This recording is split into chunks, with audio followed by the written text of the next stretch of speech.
शिव जी करो सिंदूर दान, राखो गौरी के मान। शिव जी करो सिंदूर दान, राखो गौरी के मान।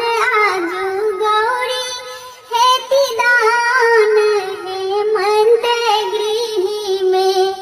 आजो गौरी हेती दान, हेमंत गृह में। शिव जी करो सिंदूर दान, राखो गौरी के मान। राखो गौरी के मान। आजो गौरी हेती दान, हेमंत गृह में। आजो गौरी हेती दान, हेमंत गृह में।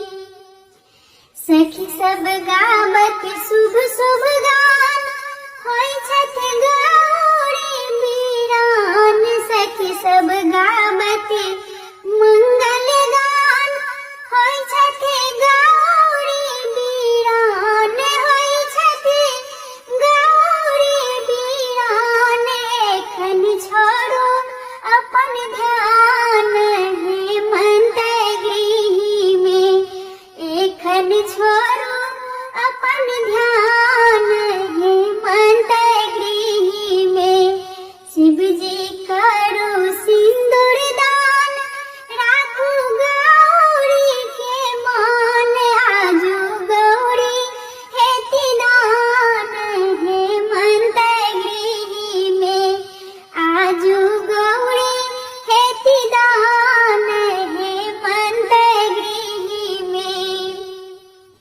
समटू समटू जटा विशाल, बही जायत गंगा धार। समटू समटू जटा विशाल, बही जायत गंगा धार। बही जायत गंगा धार। कोना गौरी सिंदूर दान, हेमंत गृह में। कोना गौरी सिंदूर दान,